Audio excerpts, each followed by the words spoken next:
जय जगन्नाथ स्टूडेंट्स। तो एबे आम आलोचना करवा अभिलेख साहित्य। आम लोक साहित्य पढ़ी एबे आम आउ गोटे आम सिलेबस रे आउ गोटे अच्छी एलटीआर टीजीटी ओडिया रे जे अभिलेख साहित्य। तो अभिलेख साहित्य कहले कौन बुझ आम डिटेल्स आम देखा लाइन बाय लाइन। तो पिला माने वीडियोटी को लास्ट पर्यंत निहाती देखियो। आउ जो माने आम चैनल रे नुआ अच्छा से माने निहाती आम चैनल को सब्सक्राइब करियो। तो जे देले आम कौन हम ना जहाँ भी नुआ वीडियो आम छड़ा जीव से मो पाखे पहुँची जीव। तो एबे देखिया कौन अभिलेख साहित्य। प्राचीन काल रे राजा माने सेमानंकर राजकीय घोषणा और विजय घोषणा और दान शासन पत्र इत्यादि को जनसाधारण गोचरार्थ शिलार खदन कराउथिले बा ताम्रपत्र रे लिखन कराउथिले। प्राचीन काल रे लेखिबार प्रधान उपकरण थिला तालपत्र। मात्र तालपत्र बहु काल स्थानीय हेउ नथिबारु शिला और ताम्रफल को स्थायी माध्यम रूपे सेतेबेले ग्रहण करा जाउथिला। शिलालेख ताम्रपात्र इत्यादि को अभिलेख बा इनस्क्रिप्शन कहते भाव में साधारणतः ग्रहण करा जाउथिला। तो पिला माने एटा पढ़िबा पूर्व मु गोटे कथा कहया चाहूँगी। इतिहास आम जो जानी आम सोर्स ऑफ माने उपादान आम कौ उपादान आम इतिहास को जानीपार नुह जमी प्रत्नतात्विक उपादान साहित्यिक उपादान। तो ठीक एठा भी से भाया है अभिलेख। तो ये सबू मुद्रा नुह तो ये सबू आम इतिहास रे पढ़ू आ इतिहास रे ओटीईटी ओएसटीईटी जिते आम माने प्रिपेयर करूँ ये सब आम थिला। ठीक से भाई एठी भी आम साहित्य को केमती जानीपर ना सर ये अभिलेख माध्यम जानीपर बुझी हो एथर। तो अभिलेख कहले इनस्क्रिप्शन ओके। तो विभिन्न इनस्क्रिप्शन विभिन्न लिपि विभिन्न भाषा विभिन्न है शासन प्रणाली माध्यम आम जो आमर ओडिया भाषा बा विभिन्न भाषा जिनस उपर आम सब जानीपर। तो वर्तमान सुधा आविष्कृत अभिलेख गुड़िक बहु है प्राकृतिक विपर्यय सत्वे प्रायतः अक्षत रही संपृक्त कालर भाषा लिपि शासन प्रणाली संपर्क में आलोकपात करती। ओडिशा अन्य प्रदेश अपेक्षा अभिलेखावली अधिक समृद्ध। यार कारण स्वरूप कहुपर जे अभिलेख खोदन पर आवश्यक पथुरिया पहाड़ प्राचीन गुंफा मंदिर निर्माण में व्यवहृत कठिन प्रस्तर प्रभृति प्राकृतिक वस्तुरे ओडिशा अपेक्षाकृत विभवशील। आज पर्यंत आविष्कृत अभिलेख ठारू अनाविकृत अभिलेख संख्यार बहुत बेसी बोली अनुमित हुए।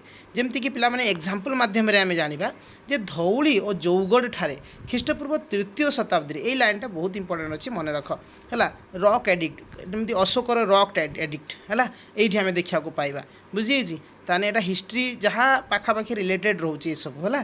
तेणु धौली और जौगढ़ ठारे ख्रीष्टपूर्व तृतीय शताब्दी खोदित अशोकों शिला अनुशासन बा रॉक एडिक्ट मुझे कहनी जे ख्रीष्टपूर्व प्रथम शताब्दी सम्राट महामेघ वाहन खारबेल हाथीगुंफा शिलालेखा ओडिशा रे खोदित अभिलेख मानक मध्य प्राचीनतम।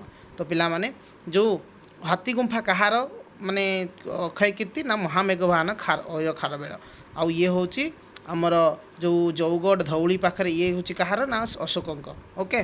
तेणु पिला माने ख्रीष्टीय प्रथम शताब्दी ठारू गंगा वंश आरंभ होता 1776 ख्रीष्टाब्द। तो पर्यंत जो अभिलेख मान लोकलोचन को आसी से गुड़िक अधिकांश संस्कृत और प्राकृत भाषा लिखित ओके। प्राकृत पाली एमती सब भाषा ना ना आमर। तो आगू को आम पढ़ा ओके। तेणु आम देखा कौन ना से केतेक ओडिया शब्द परिदुष्ट हुए।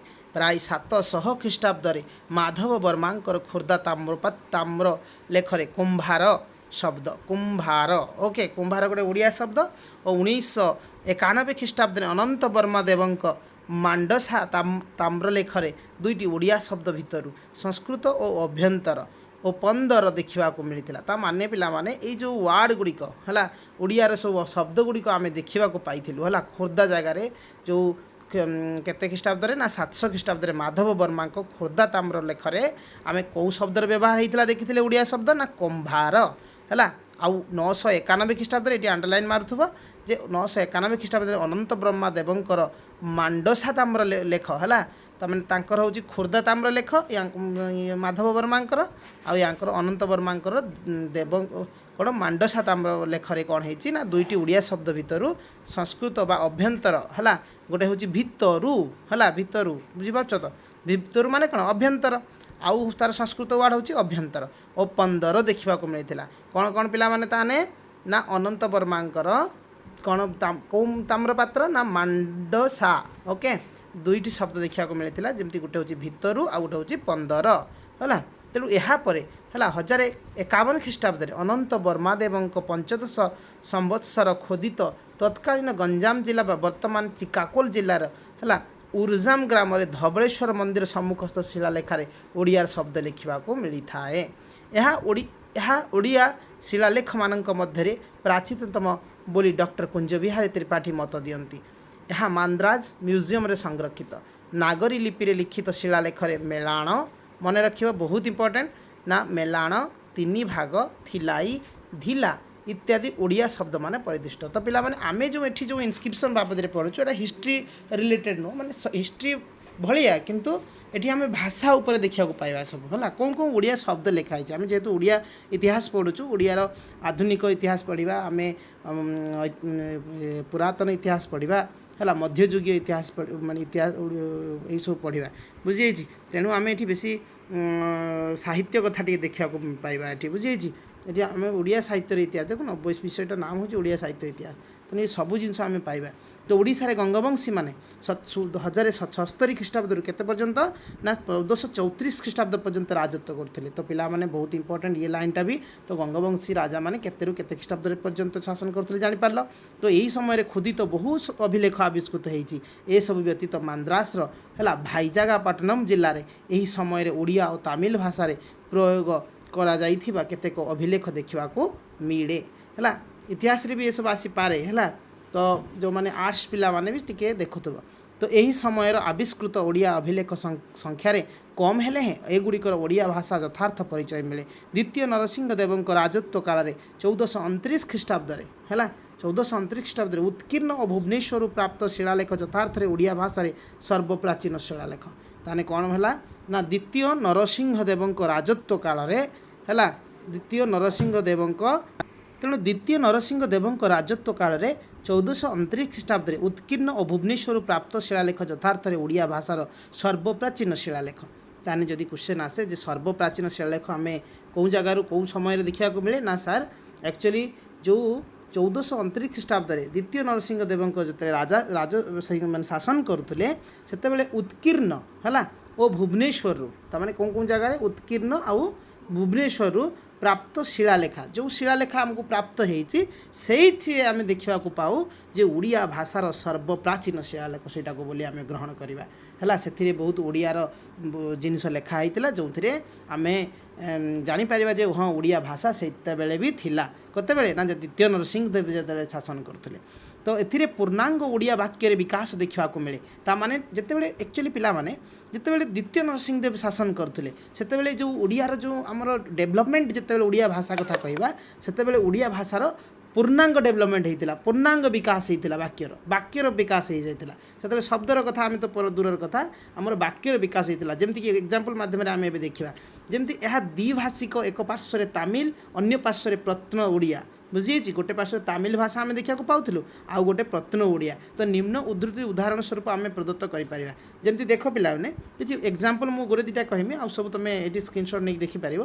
तो सी कही शुणी एक राशि बोली मैत्र पक्ष हो है शुणी एक राशि बोली मैत्र पक्ष हो ये जो हो शब्दटा है ये सब कौन आमर एटा हूँ एक्चुअली माने कंप्लीट सेंस को बुझो ना बुझी तेणु ए कौन हो ना कि तमिल रही है आउ अन्य पाखे तुम ओडिया तुम जमी जी तमिल जानथि से बुझीपार तेणु ये आउ गोटे इला है इला कौन है इला गोटे आमको लगुच गोटे अलग टाइप्र तमें ये इला हूँ गोटे कौन जे गोटे अन्य भाषा तेणु यहाँ को आम धरीपर कौन ये जन देती तमिल भाषा माने द्विभाषिक आमर से जो ओडिया भाषार एत डेभलपमेंट मुझे हो ना पाखापाखि हो जाता तेणु से मिश्रित भाषा आम देखा पाऊ बा द्विभाषिक जिनस देखा पाऊ जमी इला ए बाघमरा आम भी एवं भी कौचु बाघ को जी मारे ए बाघमरा है तेणु भूमि बारबाटी फ गोटे आसला ये तेणु तेणु तुम बुझीपार जो वार्डटा तुम बुझीपार से तुम भाविनियो जे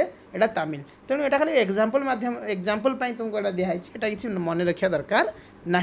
ओके तापर आम आग को जीवा।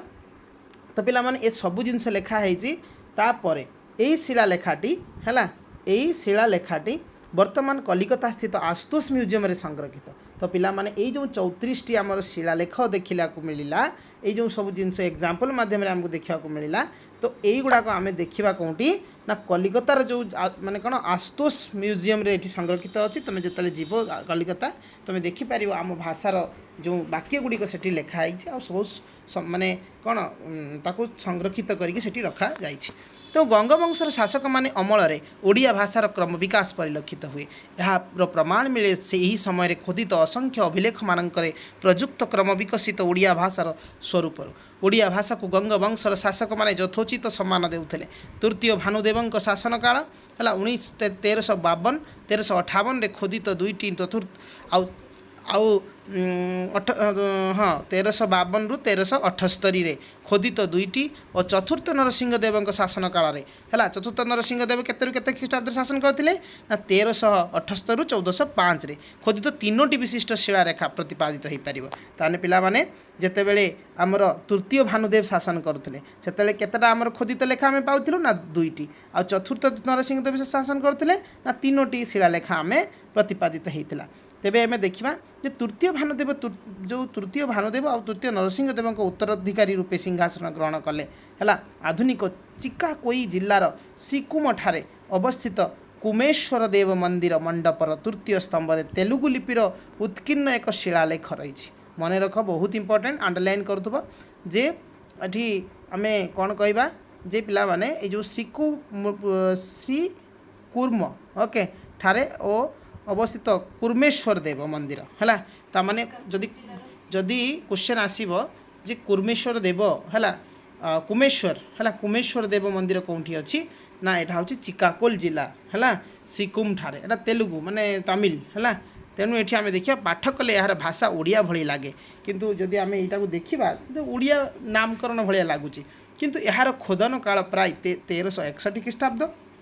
एथिरे वर्णित होइछि जे मंदिर को दाता तुलसी है ये मंदिर को दाता तुलसी ग्रामर नारायण जेना है तुलसी ग्रामर है दाता माने कि जे दान करिछि है जे दान करिछि से दाता तेणु जे तुलसी ग्रामर नारायण जेना 100 धेनु दान करथिले है आउ गोरु दायित्व जड़े गोपालक धेनु माने गोरु तेणु एठी जो गोरु दायित्व जड़े गोपालक मध्य व्यवस्था करथिले। यार किछि अंश हेउछि गोरु सयक ई रखुवाला है भारत बर्तन कोई नित्य देउल देवा भारत छमान मालिक ना हिर ओके ताने एठी हूँ मिश्रित आमको लगुच कि माने वर्ड जमती कि आमर तमिल भाषा भाया लगुच आ सब प्रायतः ओडिया रे आमे देखा अधिकांश देखा मिलूँ। तेणु यही राजांकर 29 शंक है 1776 ख्रीष्टाब्द खोदित होता तत्कालीन गंजाम जिलार इच्छापुर तालुकास्थ है तालुका मैंने गोटे एरिया है पटांगी ग्रामर पोतेश्वर मंदिर प्रवेश द्वार एक शिलालेख है ताने कौटी आम देखा पाइलु गोटे शिलालेख ना पोतेश्वर मंदिर पाखरे यार भाषा ओडिया लिपि मध्य ओडिया है वर्तुलाकार ओडिया लिपि रे लिखित प्रथम ओडिया अभिलेख बोली डॉक्टर कुंज बिहारी त्रिपाठी मत व्यक्त करती। तेबे देखा पिला माने चतुर्थ नरसिंहदेव और तृतीय भानुदेव उत्तराधिकारी थिले है ताने किए ना चतुर्थ नरसिंहदेव कहार उत्तराधिकारी थिले ना तृतीय भानुदेवंकर उत्तराधिकारी थिले। तांको राजत्वर अष्टम अंक बा 1384 ख्रीष्टाब्द प्रदत्त एक राजकीय सनंद बा ताम्र फलक पुरी त्रिमाणी मठरू मिली अछि। एथिरे नरहरि दास प्रहराज को किनारी ग्राम दान करा जाइथिबा विषय वर्णित। एथिरे थिबा ओडिया भाषार स्वरूप जानिबा पाई एथिरु ग्रामर सीमा निर्देश करा जाइथिबा केतेक पंक्ति उद्धार करा जाइछि। तेणु पिला माने एठी आमे किछि पंक्ति अछि तमे देखिनियो महासेनापतिर सीमा कला बा प्रमाणे अस्य ग्रामसी पूर्वभाषी मलाय ग्रामर ये सब जिनस अच्छी एटा किसी एत इम्पोर्टेंट ना तुम मैंने न पढ़ने भी चलो। तापर आम देखा चतुर्थ नरसिंहदेवंकर अन्य एक ताम्र फलक सनंदपुरी शंकरानंद मठर मिली बहुत बहुत इंपोर्टेंट पिला माने एटा क्वेश्चन आसीथिला ओएवीएस रु आसीथिला है ओएवीएस क्वेश्चन एटा मोर आसीथिला मोर मन अछि मु तुमको क्वेश्चन प्रोवाइड कर देमी जे चतुर्थ नरसिंहदेव अन्य एक जो ताम्र फलक थिला है कौ मठर मिली सेटा ना सनंदपुरी शंकरानंद मठ है। तेणु तांको शासन 2200 अंक बा अंक से यही रकम कहता है मसीहा को आ 1395 ख्रीष्टाब्द कथा आम कहीपर। तो यह संस्कृत ओडिया भाषा रे लिखित ओडिया भाषार विकसित रूप लब्ध हुए। एथिरु देवरथ आचार्य को साइश दक्षिण राडसो ग्राम दुईटी को शासन भाव में दान करिवार राजांक लिपिबद्ध है। तेणु यही राजांक अमलर अन्य एक गुरुत्वपूर्ण अभिलेख होउछि 1314 ଖ୍ରୀଷ୍ଟାବ୍ଦରେ ଯାଜପୁର ସିଦ୍ଧେଶ୍ୱର ମନ୍ଦିରସ୍ଥ 1394 ଖ୍ରୀଷ୍ଟାବ୍ଦରେ ଯାଜପୁର ସିଦ୍ଧେଶ୍ୱର ମନ୍ଦିରସ୍ଥ ଏକ ସ୍ତମ୍ଭରେ ଖୋଦିତ ଅଭିଲେଖ। ଏହାର ଲିପି ପ୍ରାଚୀନ ଓଡ଼ିଆ।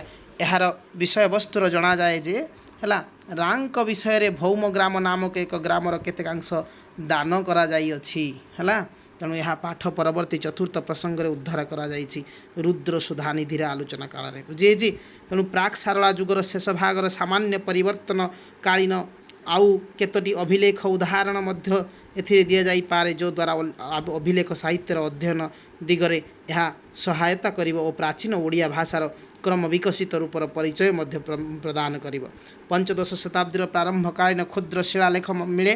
ଏହା ସମ୍ବଲପୁର ଜିଲ୍ଲାର ପୂର୍ବ ବୋଡ଼ାସମ୍ବର ଜମିଦାରସ୍ଥ ବିଡ଼ାଳ ନରସିଂହନାଥ ମନ୍ଦିରର ଖୋଦିତ। ଏହାର ଭାଷା ଓଡ଼ିଆ, ଲିପି ପ୍ରାଚୀନ ଓଡ଼ିଆ। ଏହାର ସମୟର 1413 ମାର୍ଚ୍ଚ 17 ତାରିଖ। ତେଣୁ ପିଲାମାନେ ଏଠି ଯେଉଁ ଲେଖା ହେଇଛି ତୁମେ ଏଗୁଡ଼ା ଟିକେ ପଢ଼ିଦେବ ହେଲା।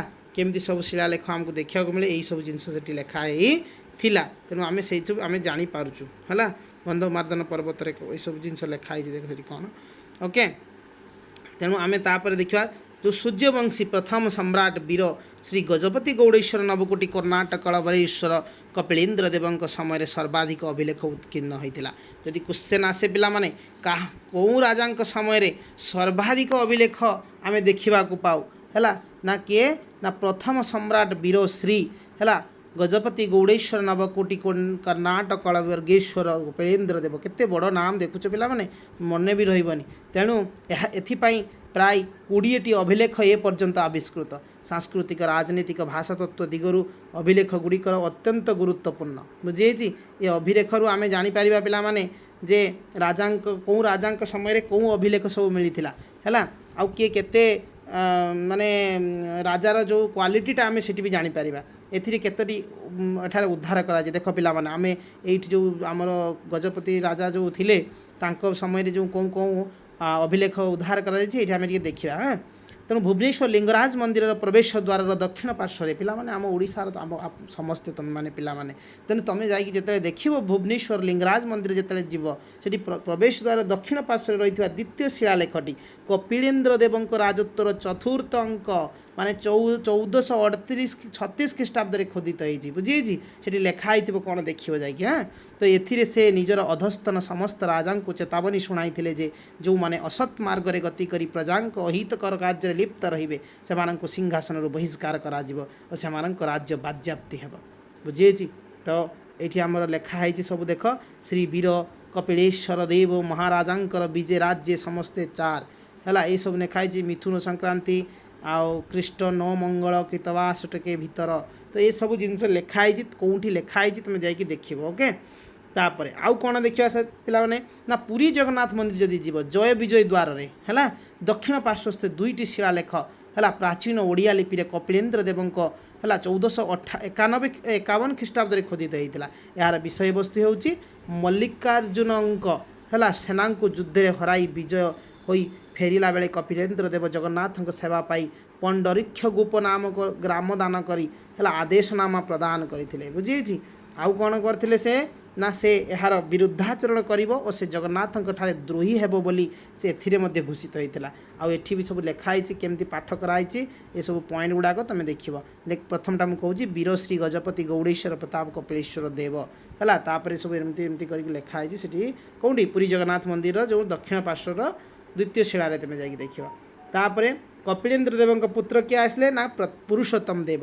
ତାଙ୍କ ଶାସନ କେତେବେଳେ ହେଇଥିଲା ପିଲାମାନେ 1467-96 ଖ୍ରୀଷ୍ଟାବ୍ଦରେ। ତ ମଧ୍ୟ ବହୁ ଅଭିଲେଖ ଖୋଦିତ ହୋଇଥିଲା। ଡକ୍ଟର କୁଞ୍ଜ ବିହାରୀ ତ୍ରିପାଠୀ ନିଜ ଗବେଷଣା ପୁସ୍ତକ evolution Odia language and script Purushottam ଦେବଙ୍କ ଅମଳର 15ଟି ଅଭିଲେଖ ହେଲା ପାଠୋଦ୍ଧାର କରିଛନ୍ତି ହେଲା। ତାମାନେ ପୁରୁଷୋତ୍ତମ ଦେବଙ୍କର କେତୋଟି ଅଭିଲେଖ ଏଠି ଉଦ୍ଧାର କରାଯାଇଛି 15ଟି ମନେ ରଖିଥିବ। ଏଗୁଡ଼ିକର ଭାଷା କପିଳେନ୍ଦ୍ର ଦେବଙ୍କ ଶିଳାଲେଖର ଭାଷା ସହିତ ସମାନ, ମାନେ ତାଙ୍କର ବାପାଙ୍କ ସହିତ ଇଏ ପୁରା ସମାନ। ତେଣୁ ପୁରୁଷୋତ୍ତମ ଦେବଙ୍କର ଉତ୍ତରାଧିକାରୀ ଓ ପୁତ୍ର ପ୍ରତାପ ରୁଦ୍ରଦେବ समय माने पुरुषोत्तम देव पुओ किए प्रताप रुद्रदेव है समय बहुत क्षुदित बहु अभिलेख आविष्कृत होती से संख्याधिक अभिलेख केवल घुंटूर जिलूर आविष्कृत और प्रताप रुद्रदेव पर मंत्री गोविंद देव ताने प्रताप रुद्रदेव मंत्री किए गोविंद देव तो राज्यर शासन भार हाथ को नहीं राजत्वकालीन 2टी शिलालेख सीमाचल मिली पुरी जगन्नाथ मंदिर जय विजय द्वार दक्षिण पार्श्व खोदित शिलालेखा तांकर एकमात्र राजकीय घोषणापत्र यह व्यतीत अन्य जो केतोटी अभिलेख समय खुदित सेगुड़िक व्यक्तिगत रेकर्ड भाव में गृहीत हो पारे गोविंद देव मृत्यु पर उत्तराधिकारी मात्र अल्प काल शासन करने मंत्री मुकुंद देव शासन भार ग्रहण करते और मुकुंद देव समय मात्र 2 ରୁ 3ଟି शिला अभिलेख लिपिबद्ध होता बुझीगला तेणु पर ओडिशा रे मुसलमान शासन है बुझीगला ताने देववंश बा एमाने सब पलैगले तापर एमाने कौन आसिले ना मुसलमान माने आसीगले शासन करने यापर खुदित अभिलेख मानकर जावनिका शब्दर बहुल प्रयोग परिलक्षित हुए है मुसलमान जो आसिले कौ शब्दर व्यवहार है ना जावनिक शब्द पे माने बहुत इंपोर्टेंट है 19 शताब्दी पर्यंत अभिलेख मान लिखित हो आसुथिबार लक्ष्य करा जाए मात्र से सब आलोचना करबा आमर लक्ष्य होई नथिबारु से सब को एठारे एक्चुअली बही आउ मुसलमान मान कथा लिखा जाई नाही तेणु तालपत्र लिखित आदेशनामा और सनांदी को खोदन करी पत्थर तंबा पात्र रूप दियंती खोदन कारीगण अल्प अशिक्षित होइथिबारु खोदन कलार सुविधा दृष्टि सेमानकु उच्चारण अनुसार वर्ण परिवर्तन करने को पड़ुन संभवतः अभिलेखकर अशुद्धि मान रही था तेणु पिलाने एठी किसी ना जमी अभिलेख इ दीर्घ ई हर्ष रु यथेच्छा व्यवहार करा जाए और इकार इकार यह सब जिनस जो अनुसूत है ना वर्गीय जो है माने वर्गीय जो एमती जो सब परिलक्षित हुए ना बुझी माने सठिक जिनस ये ही ना बुझी तो ये थिला हूँ आमर कौन पिला माने अभिलेख साहित्य है तेणु समस्त त्रुटि विच्युति सत्ते प्राचीन ओडिया अभिलेख माने ओडिया गद्य शैली प्रथम निदर्शन मन रहा तो ओडियार अभिलेख मान हूँ कौन ना ओडिया गद्य शैली है आमको निदर्शन देती आउ कौन ओडिया भाषार विकास धारार है स्पष्ट संकेत बहन करती प्राचीन अभिलेख मान तेणु साहित्य इतिहास एगुड़िकर विशेष भूमिका रही एतद्व्यतीत चिरस्थायी अभिलेख गुड़िक है चिरस्थायी अभिलेख गुड़िक प्राचीन ओडिशार इतिहास संकलन आवश्यक तथ्यावलीर उत्स ए दृष्टि एगुड़िक बहुत गुरुत्वपूर्ण तो पिला माने आज थिला आमर ये वीडियो रे है अभिलेख साहित्य उपर ये वीडियो आम छोट छोट वीडियो नहीं आसवा तुमको जमी बोरिंग भी लगे वीडियो एक्चुअली आम जब लंबा वीडियो लेंथी वीडियो करवा से आमको कौन लगे ना बोरिंग लगे देखापी तो टाइम भी हुए आम पाखे नुह तेणु आम गोटे बही पढ़ुवा समय गोटे गोटे वीडियो भी देखिपर ओके लाइन बाय लाइन जदि क्या पाखे बही भी नथिबो डोंट वरी बही भी कौटी मिल कि न मिल तेणु बही दुकान में मिलूँ बड़ बड़ दुकान में जाकि देखिपर जदि भी नहब किसी दरकार नाई है मुझे सब जिन मैंने इंपोर्टेंट जिन प्रोवाइड करी तेणु तुम मैंने वीडियो को पूरा लास्ट पर्यंत देखिए आम नेक्स्ट आसो लिखित साहित्य चर्या साहित्य आम देखा पाइबा से बहुत इंपोर्टेंट चैप्टर एमानकर सब मो ऑब्जेक्टिव खाली चर्या साहित्य पर मो ऑब्जेक्टिव तुमको देदेवी okay thank you for watching.